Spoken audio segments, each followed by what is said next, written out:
Marami ngayon ang nagtatanong, sapat na nga ba ang bagong lineup ng Lakers para makipagsabayan sa Western Conference? Dahil matapos ang malaking pagbabago sa roster, iba na ang mukha ngayon ng Lakers. Wala na si LeBron at si Luka ang magiging pangunahing mukha ng team. Pero sapat na nga ba ang bagong kasama ni Luka para maging tunay na contender sa West? Kung titignan natin ang lineup, nandyan si Austin Reeves na pwedeng maging secondary scorer at playmaker. Si Quentin Grimes na magbibigay ng shooting at perimeter defense, at ang malaking addition, si Walker Kessler para si rebounding at rim protection. At kung mag-click ang kombinasyon ni na Luka, Reeves, Grimes at Kessler, may potential talaga ang Lakers. Pero may isang malaking tanong.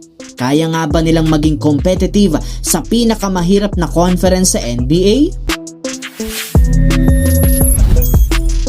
Unang-una, kailangan nating pag-usapan ang depensa. Hindi porket may Walker Kessler na sila automatic elite defensive team na ang Lakers. Kailangan pa rin nilang magkaroon ng mga wings na kayang humarap sa elite scorer ng West. Syempre, kailangan din nilang bumuo ng chemistry dahil bago ang lineup na ito, hindi overnight magiging perfect ang system nila. Pero kung magiging consistent ang depensa at mananatiling healthy ang core, malaki ang tsansa na maging delikado ang team na ito. At syempre, ang pinakamalaking factor, si Luka Doncic. Alam naman natin kung ano ang kayang gawin ni Luka.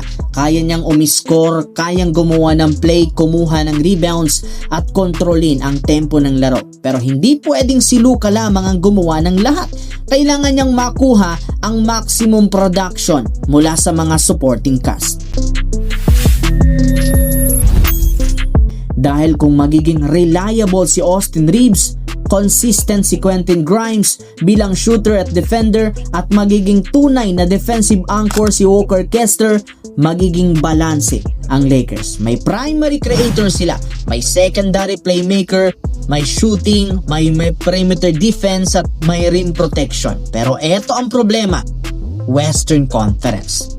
Nandyan ang OKC Thunder, Denver Nuggets, Golden State, Minnesota at marami pang teams kagaya ng San Antonio Spurs ang kayang lumaban sa playoffs. Kaya hindi sapat na maganda lang ang lineup sa papel. Ang tunay na test kapag regular season na, lalo kapag playoffs basketball na.